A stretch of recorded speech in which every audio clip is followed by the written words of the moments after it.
Mas, irmãos, vamos abrir a nossa Bíblia no livro de Apocalipse, no capítulo de número 3. Apocalipse 3. Nosso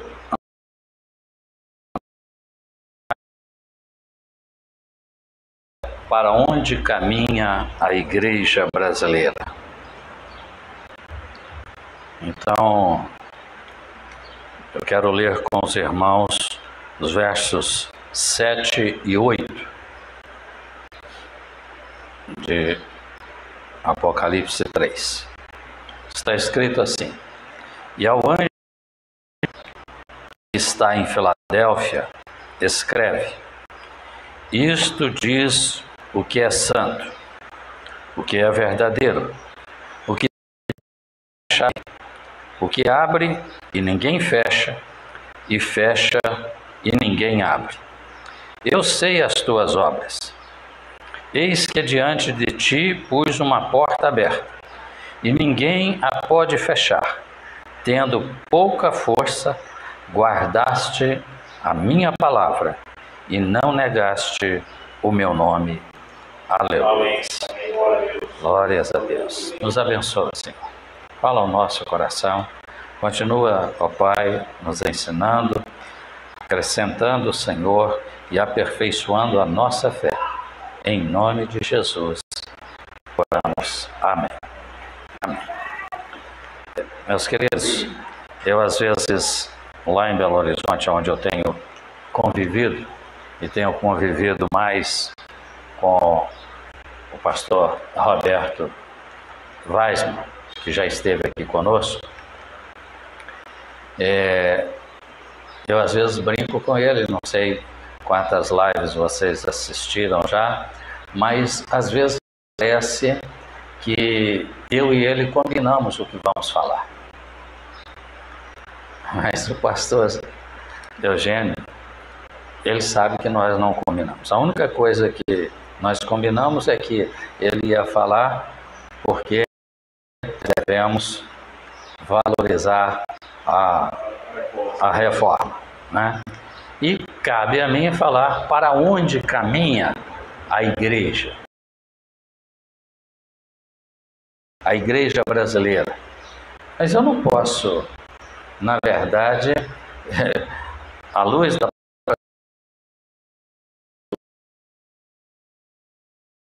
igreja americana, europeia, latino-americana, brasileira, argentina, não.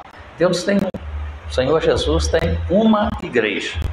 Então, eu só gostaria de fazer essa ressalva, pastor Eugênio, de que o que importa, na verdade, é para onde caminha a igreja. Porque o Senhor não está olhando esse amontoado de coisas que o pastor Eugênio citou aqui à frente. Ele está olhando, se detendo ou acompanhando, sustentando, fortalecendo aquele que está valorizando o quê? Parece que eu combinei com ele. Parece que eu combinei, mas eu não combinei. Está escrito aqui na minha pequena anotação aqui e vocês vão entender que isso é o importante.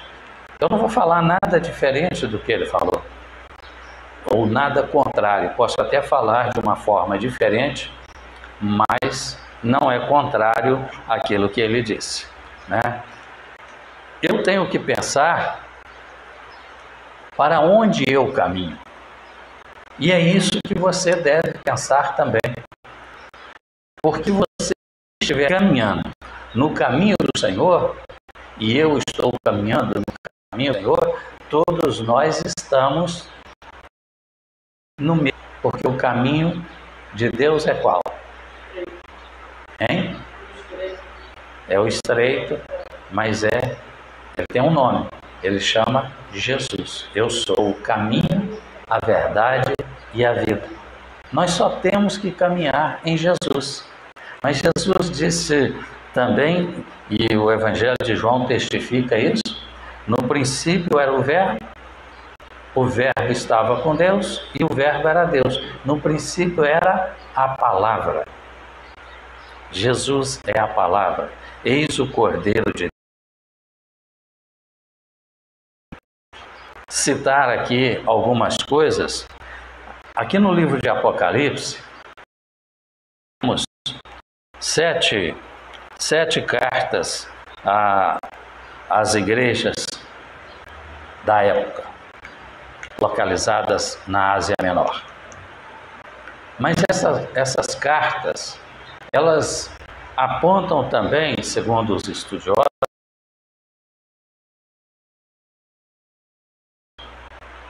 porque o que nós lemos na última carta está perfeitamente identificado com o que nós vemos hoje em termos de evangelho. Na sétima carta, a igreja de Laodiceia, diz assim, o que Jesus diz? Verso 15: Eu sei as tuas obras, que nem és frio nem quente, oxalá fora frio ou quente. Assim, porque és morno e não és frio nem quente, vomitar-te-ei da minha boca. Como dizes, rico sou, estou enriquecido, de nada tenho falta, e não sabe. E aí vem o juízo de Deus. Não sabes que és um desgraçado e miserável, pobre, cego e nu. Meus queridos, aquela igreja que bate no peito para se autoproclamar a única igreja,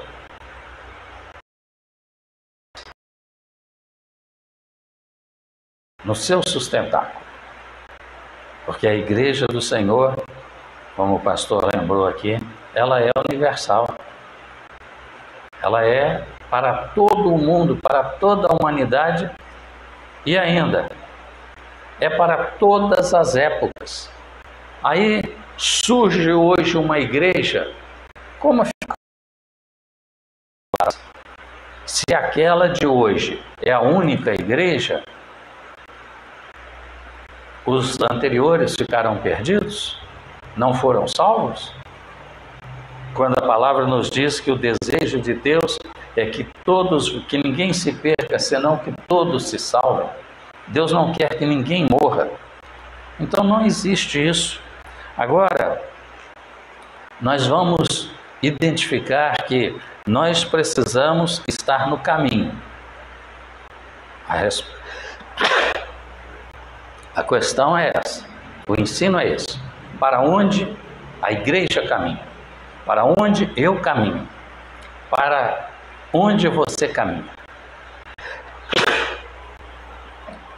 Eu acredito que uma coisa é comum a todos nós.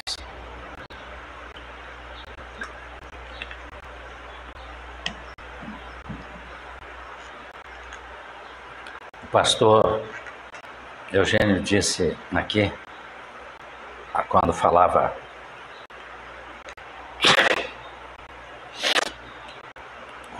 acerca, se eu não me engano, do Natal, falava acerca da reforma. Quando nós falamos de 31 de outubro, que é o dia de hoje, o que é que vem à nossa mente cristã? É o dia da reforma. É o dia da Bíblia, nomearam outros. É o dia da igreja. É o dia disso, é o dia daquilo. O diabo, até para poder não perder a oportunidade, colocou o dia dele também nesse dia. E tem muita gente comemorando, tem muita gente envolvida aí com o dia e nem percebe o dia dos bruxos. Meus queridos, o que isso tem a ver com a nossa fé? Isso é apenas para manchar o propósito de Deus, para tentar corromper. Mas eu quero dizer também, voltando ao que o pastor Eugênio disse, ele fala Tá certo? Bom, que dia que você nasceu, gente? Dia 9 de setembro de 91. Não, eu não vou esquecer, porque eu sei de outra pessoa que nasceu no dia 9 de setembro, só que não de 91. Vejam, interessante. Se você me perguntar o que aconteceu no dia 13 de dezembro, ou se perguntar para minha mãe, ou para os meus irmãos, para as minhas filhas, elas vão responder a mesma coisa que se eu perguntar ao Eugênio o que aconteceu no dia 9 de setembro. O que de mais importante aconteceu para ele no dia 9 de setembro? Para a mãe dele, principalmente ele que é filho único. A minha mãe teve 10 filhos, mas ela lembrava o aniversário de todos. Meus queridos,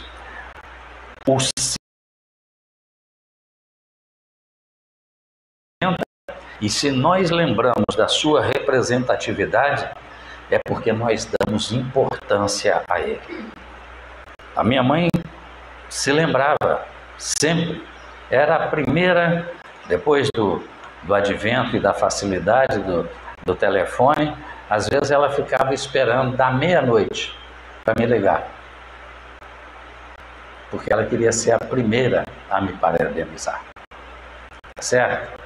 E ela fazia isso com todos os filhos. E há pessoas entre nós, irmãos, nós fazemos isso uns com os outros, porque nós aprendemos com ela. Então, a cruz que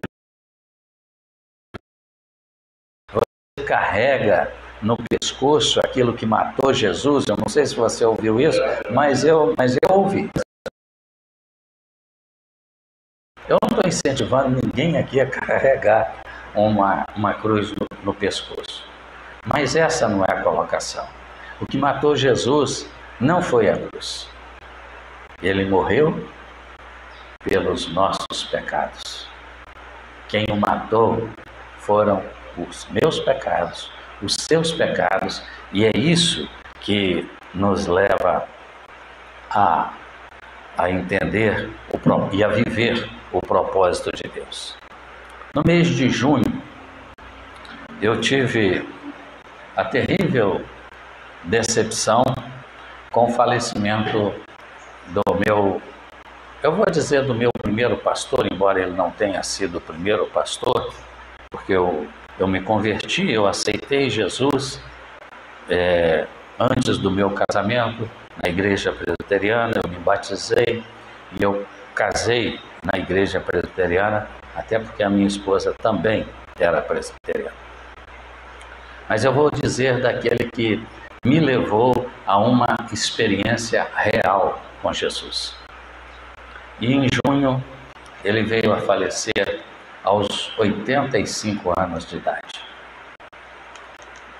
E eu tive a oportunidade, embora ao final da vida ele estivesse participando da igreja metodista lá em Juiz de Fora, cidade de Minas Gerais, e o pastor dele estava lá para fazer o culto, mas depois dele trazer a palavra, ele me passou a palavra e pediu que eu falasse alguma coisa.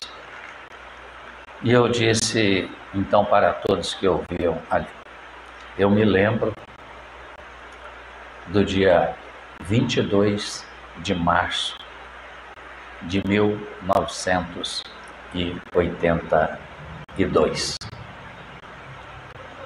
Eu fui a um culto na igreja que ele ministrava e ele estava à frente, era uma segunda-feira, e ele abre a palavra e lê 1 Coríntios 2, de 9 a 13. As coisas que o olho não viu, que o ouvido não ouviu, que passou a ter significado para você. Nós lembramos daquilo que importa. Eu tenho certeza que a irmã do Carmo lembra. Tenho certeza que a irmã Marlene lembra o aniversário dos seus filhos. Às vezes, mãe até confunde, até engana quando tem mais de um. Não é o caso. Eugênio é privilegiado, só tem ele, então ela não confunde com ninguém. Quando tem muitos, o aniversário, o nascimento, minha mãe não confundia, mas confundia o nome. Às vezes ela queria chamar um, chamava o outro, como eu faço hoje com as minhas filhas. E como provavelmente as irmãs, possivelmente, se não estão fazendo ainda, vão fazer. Vão fazer, porque chega o dia em que nós passamos a falhar, a confundir as coisas. Nós só não podemos confundir a fé. Foi o que a Priscila me disse naquele domingo. Tem um nome que você não pode esquecer, pai. Que nome que é? E ela insistiu comigo. E ela insistiu. Enquanto eu não olhei para ela e disse: minha filha, eu sei o que você está falando. O nome que eu não posso esquecer é Jesus. Tem coisas que nós não podemos esquecer na nossa vida. E quando nós não esquecemos,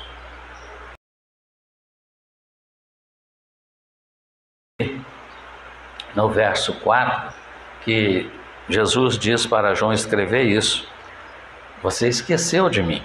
Tenho, porém, contra ti que deixaste a tua primeira caridade, o teu primeiro amor. É a mesma coisa que dizer: você esqueceu do primeiro amor. Você esqueceu daquele fogo que ardeu no seu coração quando o pastor leu aquela palavra. Esqueceu de quando eu batizei com o Espírito Santo. Você esquece. Eu esqueci algumas coisas. Eu sei o dia que eu encontrei Jesus. Eu não sei o dia que eu batizei nas águas. Mas eu não lembro a data, mas eu sei o que aconteceu no dia que ele me batizou com o Espírito Santo. Meus queridos, nós estamos caminhando a partir do momento que nós vivemos e praticamos a palavra. E eu até procurei ali, porque o pastor Eugênio estava aqui trazendo a palavra, e eu quero corroborar isso que eu estou dizendo com a própria palavra. O profeta Jeremias, no capítulo 3 de Lamentações, no verso 21, ele escreveu assim: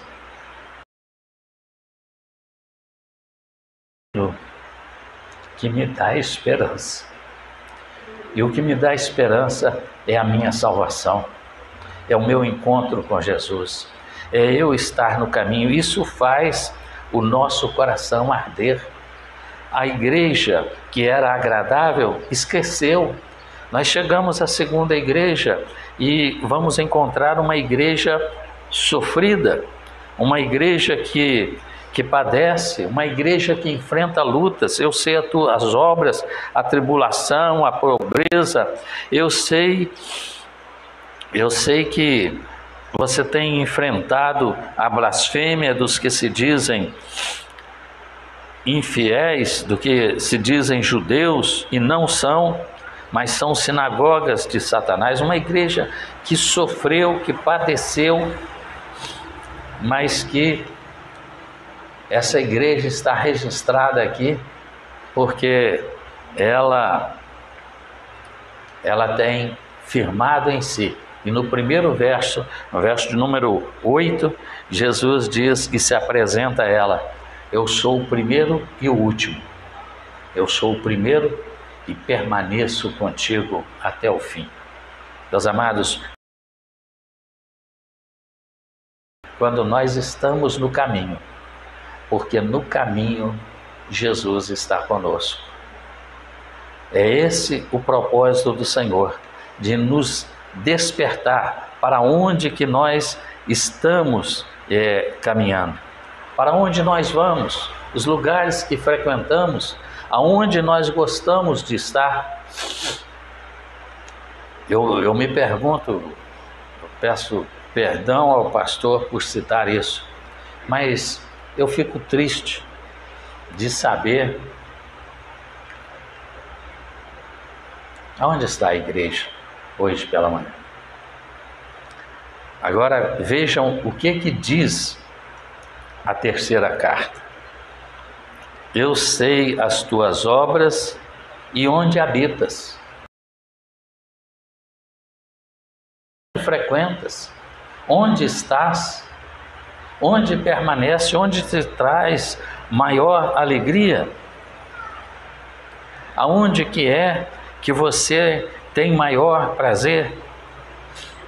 Aonde, do que é que eu estou deixando de me arrepender? Eu não estou me desvinculando do passado. Podemos observar que no verso 16, Jesus diz para esta igreja: arrepende-te, pois. Esse arrependimento, quando nós arrependemos, nós estamos voltando ao Senhor. Nós estamos, porque a mensagem de Jesus era essa. A mensagem de João Batista, a mensagem do Antigo Testamento, a mensagem de João Batista, a mensagem de Jesus, a mensagem da igreja primitiva, a mensagem da nossa igreja é essa. Arrependei-vos, porque breve virei a ti. Nós estamos tão próximos da volta de Jesus e às vezes deixamos de buscar.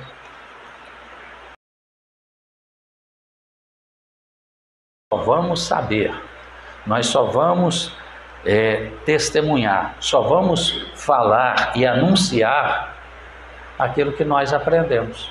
Se nós não frequentamos a escola bíblica dominical, se nós não frequentamos o culto pela manhã, os seminários, que infelizmente são poucos, né, Eugênio? Nós estamos deixando de aprender, e se nós fazemos isso, eu vou cometer o escorregão de dizer que nós também lemos pouco a palavra de Deus. Lemos pouco.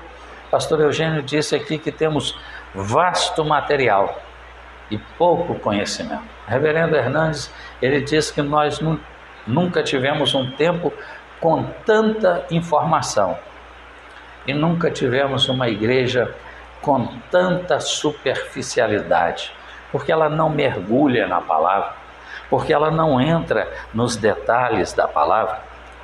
Aí você olha a carta de Tiatira e vemos o Senhor dizendo: eu conheço as tuas obras, a tua caridade ou o teu amor, o teu serviço, a tua fé, a tua paciência, e que as tuas últimas obras são mais do que as primeiras. Às vezes a pessoa até está trabalhando. Se eu for olhar, escutar a palavra dos outros, eu não venho mais aqui, viu, Eugênio? Mas você precisa ir lá? É longe, é caro. Eu nem respondo. Não é. O pastor está aqui. É eu que preciso de vocês. É eu que preciso da oração de vocês. É eu que preciso, porque quando eu estava enfermo, eu não sei a oração de quem Deus respondeu. Eu não sei a quem Ele atendeu. Eu não sei a quem Ele ouviu. Então eu preciso fazer nos últimos tempos obras melhores do que as que eu fiz lá atrás. Eu não posso me acomodar, mas eu não posso também dizer assim: e a sua família? Mas você vai sozinho? É o que dá. Não vem. Quando dá, eu já trouxe meu filho Gabriel, eu já trouxe minha esposa Nora Ney, mas já trouxe o pastor Roberto, já mandei aqui pretendo trazer aqui o Guimarães, o Edson, outros pastores. Teve a vez que nós viemos com o pastor, pastor Roberto, era para o Eli também ter vindo conosco. Ele perdeu o horário do voo. Eu falei que o voo era às 6 horas e ele achou que era às 18. Nós estamos lá no aeroporto e ele não chegou. Mas, meus queridos, o problema é quando e começamos a tolerar, a aceitar isso. E quando Deus olha para esta igreja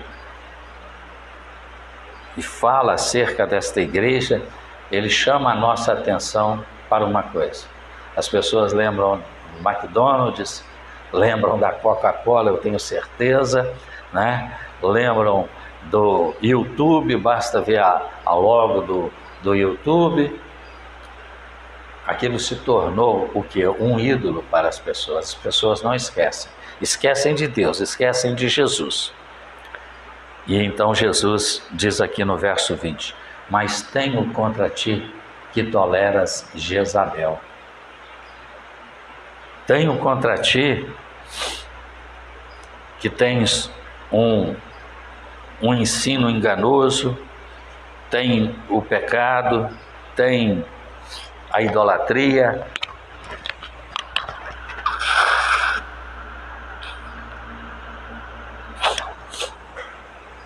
tem muitas coisas que entristecem ao Senhor.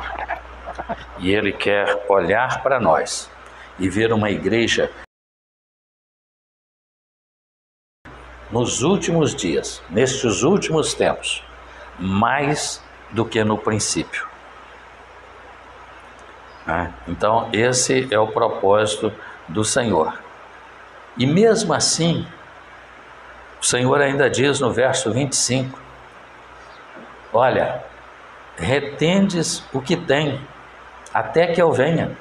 Não perca, não desvalorize, não ignore a salvação, não ignore a palavra. Quando chega, e essa igreja que se corrompeu, que é idólatra e tudo, já que ela gosta tanto de símbolos, Jesus diz assim no verso 28, dar-lhe-ei a estrela da manhã. Olha para o céu, porque lá no Salmo 19, o salmista diz, os céus declaram a glória de Deus, o firmamento anuncia a obra do seu poder. Meus queridos, quem olhar para o céu e não tiver temor de Deus e reconhecer a grandeza de Deus, achar que todas essas coisas aconteceram por acaso, quantas coisas na sua casa você coloca aqui e você quer que fique aqui? E quanto tempo que aquilo permanece ali? Logo chega um e tira. Logo chega um e muda. Não, mas cadê eu? Não, eu mudei, eu substituí, eu coloquei isso agora, eu coloquei essa flor. A igreja está diferente. Vocês acham que eu cheguei aqui e eu não percebi que tem cadeiras novas aqui na igreja? Eu percebi que tem cadeiras diferentes de quando nós começamos. Eu percebi, sim. Eu posso não falar, mas eu vejo. Agora, eu estou citando isso para poder dizer uma coisa. Meus queridos, desde que o mundo foi criado, tudo está no lugar que Deus colocou. E só muda quando Ele quiser. As pessoas têm as suas invencionices. Alguém aqui acredita na teoria da evolução? Se alguém acredita, e talvez você acredite, então ou talvez conheça alguém que acredita, eu vou perguntar. Você continua, o homem veio do macaco. Você conhece, eu tenho quase 68 anos de vida. Eu nunca vi um macaco que eu olhasse para ele e ele tivesse meio homem, meio macaco. O macaco é o macaco, o homem é o homem. Por mais feio que eu seja, eu não me pareço com o macaco.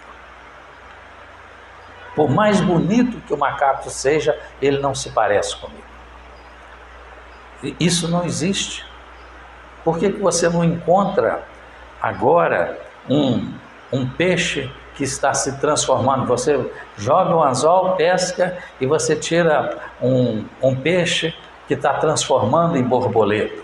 Não existe isso. Embora a borboleta transforme, mas ela transforma desde lá de trás. Desde quando eu era criança,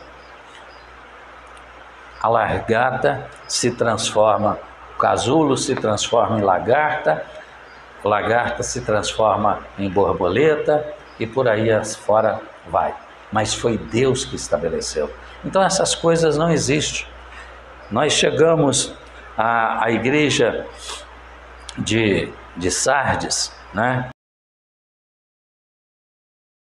Ela é uma igreja que vai identificar o período da reforma após o período das cruzadas, após de tudo. E essa igreja tem uma responsabilidade e ela cumpre isso. Ser vigilante, verso 2, ser vigilante, confirma os restantes que, se não fosse você, estavam preparados para morrer, estavam guardados para morrer.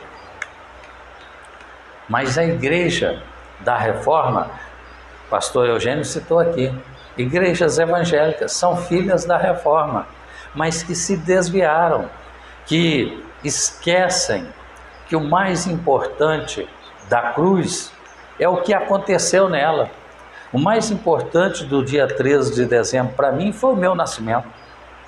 9 de setembro para o Eugênio é o nascimento dele. Então eu não posso me esquecer da reforma. Por isso, quando o pastor Eugênio até me falou, eu disse para ele que em outubro daria para vir. Ele disse, deixa para vir na última semana, nós vamos comemorar a reforma. Meus queridos, nós temos que comemorar, nós temos que vigiar. Jesus fala isso com a igreja no verso 2 e chama a atenção no verso 3. No verso 2 ele diz, ser vigilante. No verso 3 ele diz, e se não vigiares, se não estiver atento, então nós temos que realmente abrir os nossos olhos, abrir o nosso coração e saber que nós precisamos caminhar segundo o propósito de Deus. Não é segundo um conceito religioso, não é segundo uma descoberta teológica, que as pessoas hoje pegam a Bíblia e encontram nela um graveto e fazem daquilo uma doutrina, e o outro já chega e diz assim, você é teólogo? E aí a pessoa, sou sim, né? Teólogo. Porcaria nenhuma, né? É muito hipócrita às vezes essa afirmação. Eu sou teólogo, eu sou apóstolo. Apóstolo são aqueles que viram a Jesus. E Paulo se autoproclama apóstolo porque o Senhor se revelou a ele. Ele viu a Jesus. Quem és tu, Senhor? Ele olhou aquela figura que ele estava vendo, ele não conhecia o que ele estava vendo. Quem és tu? Eu sou Jesus, a quem tu persegues. E ele diz depois, aprove a Deus revelar a mim o seu Filho, se mostrar a mim, permitir que eu o conhecesse. Então, e ele diz, eu, Paulo, o último o menor dos apóstolos, ele não diz o último, ele diz o menor, o menos importante, porque ele não conviveu com o Senhor. Mas essa igreja, ela tem que ter cuidado exatamente com uma coisa que nós falamos ontem, que vamos falar agora. É com a soberba, é com a autossuficiência, é com o elogio, né? E o Senhor chama a atenção disso quando o Senhor diz: o que vencer será vestido de vestes brancas. Você ainda não tem nada, você ainda não tomou posse de nada. Eu vou te dar vestes brancas, o seu nome estará no livro da vida, eu vou confessá-lo diante de meu Pai, mas você precisa vencer. E o texto bíblico nos chama a atenção dizendo: o que perseverar até o fim, esse será salvo. Nós queremos entender com amplitude a palavra de Deus. Nós precisamos disso. Nós precisamos chegar à igreja de Laodiceia. E nós olhamos para a igreja de Filadélfia, que significa amor fraternal, e vemos como que Jesus trata essa igreja. A igreja de Filadélfia, ela não tem recriminação. Então, se eu tiver que responder, eu estou respondendo agora a colocação do pastor Eugênio, para onde caminha a igreja brasileira, eu vou dizer que a igreja brasileira precisa caminhar para Filadélfia, porque ela precisa ser santa, ela precisa ser verdadeira. Verso 7. Ao anjo da igreja que está em Filadélfia, escreve: isto diz o que é santo. A igreja precisa ser santa. O que é verdadeiro, o que tem a chave de Davi, o que tem a porta aberta diante de si, o que anuncia a verdade.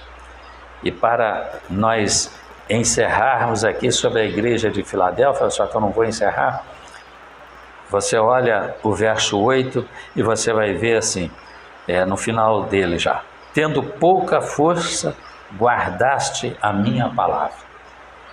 O que nós estamos falando aqui nesse seminário? O que nós ouvimos hoje acerca de como adorar a Deus? De quando estamos adorando a Deus? De quando nós estamos só a graça, só a fé, só a graça, só a fé? Me ajuda aí, hein?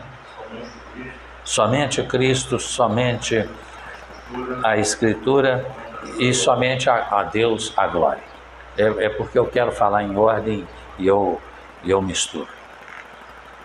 Mas os 5 solas, ou 5 afirmações que bastam para nos apresentar, as 5 nos apresentam a grandeza do Senhor, o poder do Senhor. E essa grandeza está na palavra.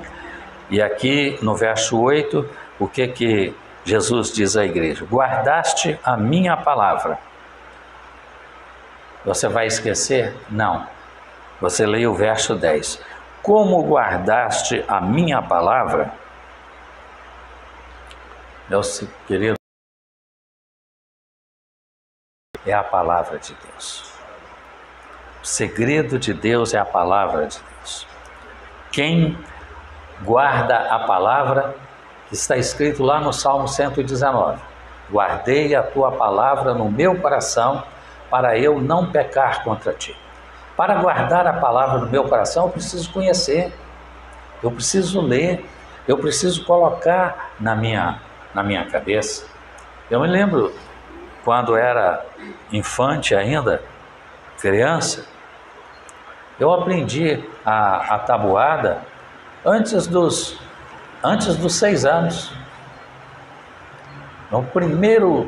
Na primeira série naquela época, eu fiz a primeira série por uma benignidade da professora.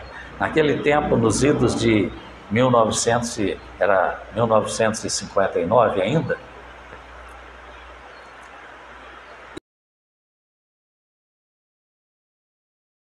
Quando a pessoa não tinha a idade própria, se ele quisesse, podia ir para a escola, podia assistir às aulas, podia fazer as provas. E quando chegou a prova final,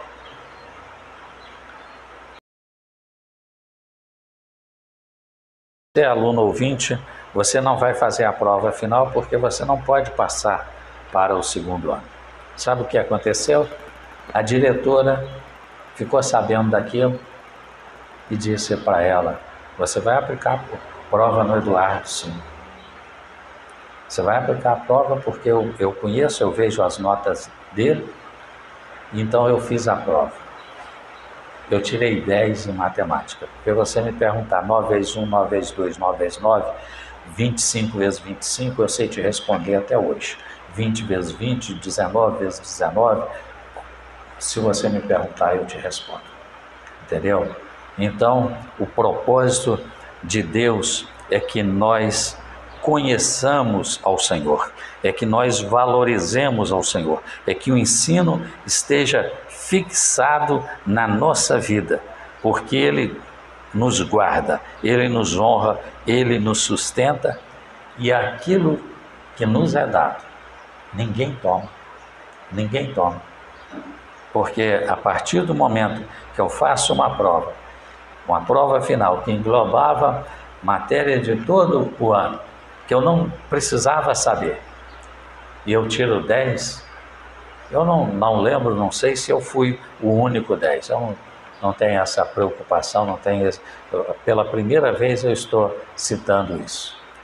Mas o importante para mim é que eu tirei 10, é que eu fui promovido. No ano seguinte, eu deveria estar no primeiro, eu estava no segundo ano.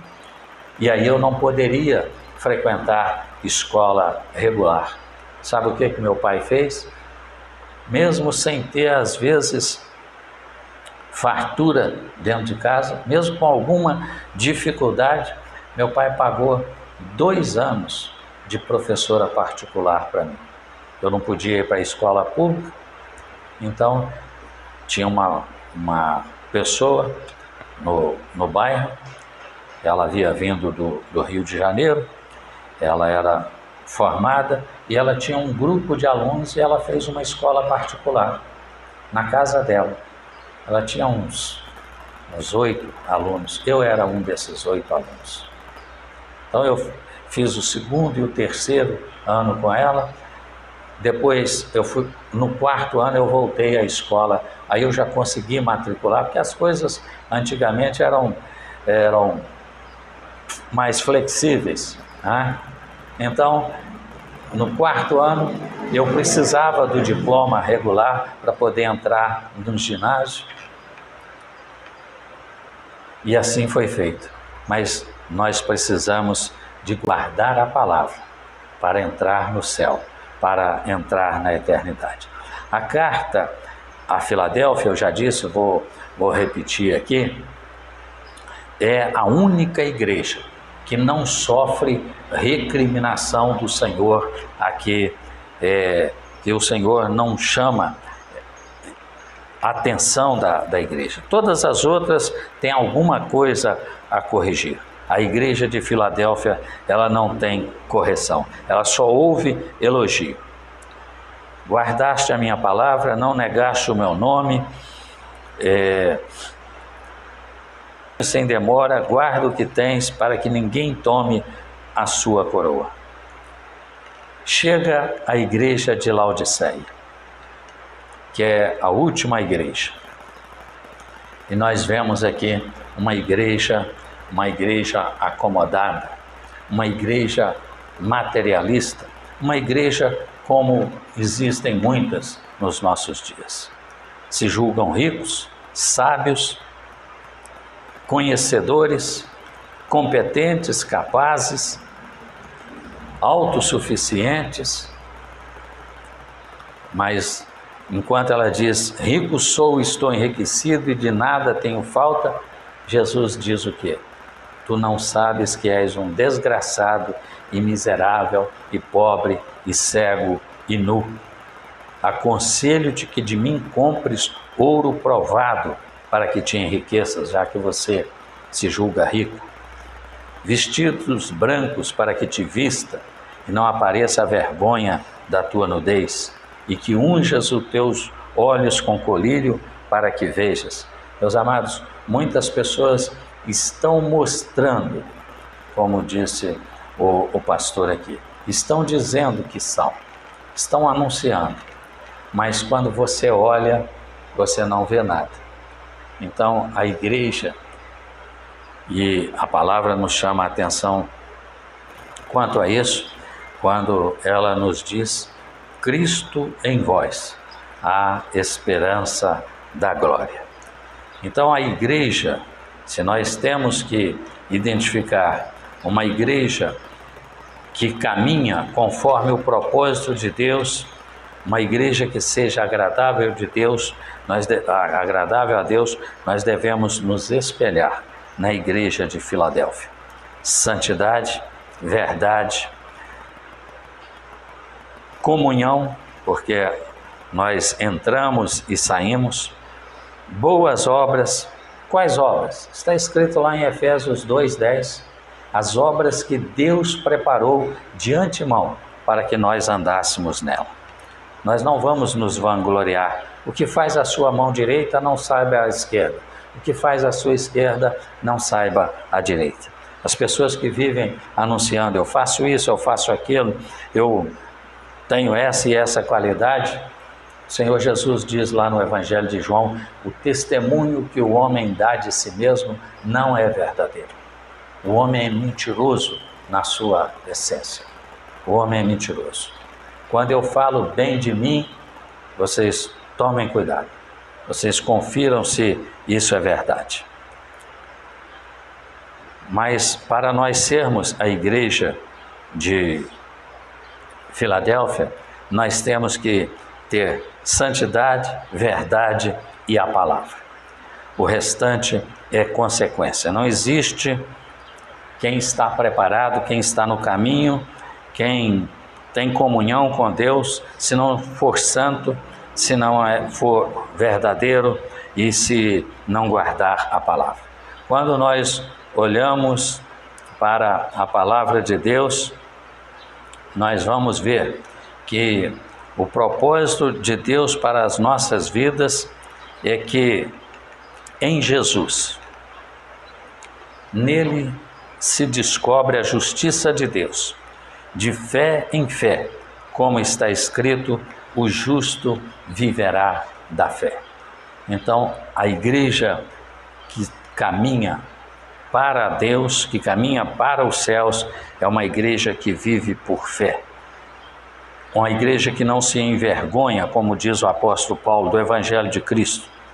O pastor citou aqui: pois ele é o poder de Deus para a salvação de todo aquele que crê. Judeu ou grego ou brasileiro, não importa. E quando nós lemos ainda em Romanos 14, nós vamos encontrar aqui Romanos 14, verso 23, está escrito assim. Romanos 14, 23. Mas agora, ou neste lugar, e tendo já muitos anos, grande desejo de ter convosco. Nós precisamos, amados, eu li o capítulo 15, verso 23, confirmando a questão da fé, é Romanos 14, 23, mas aquele que tem dúvidas, se come, está condenado, porque não come por fé, e tudo o que não é de fé é pecado. Isso resume a nossa vida, resume as nossas dúvidas, porque se nós não temos a aprovação de Deus naquilo que pensamos fazer, naquilo que imaginamos fazer, naquilo que preparamos para fazer, naquilo que sonhamos em fazer, o apóstolo chama a nossa atenção. é pecado. Então, nós vamos render a nossa vida ao Senhor. Nós vamos nos entregar ao Senhor, porque o verso 18 diz assim: porque quem nisto, do capítulo 14, porque quem nisto serve a Cristo, agradável é a Deus e aceito aos homens. A igreja que caminha para a eternidade. Eu fiquei feliz de ouvir, e quando o pastor Eugênio falou aqui, eu me perguntei, o que será que o pastor Everaldo, né, viu em nós? O que é que ele vai falar? E fiquei, o Senhor quer ver em nós, louvado seja o nome do nosso Deus. Esse é o propósito do Senhor. Se você está caminhando conforme a palavra, você está caminhando para aquilo que está na palavra, para o céu, para a salvação, para a eternidade em Cristo Jesus. Amém?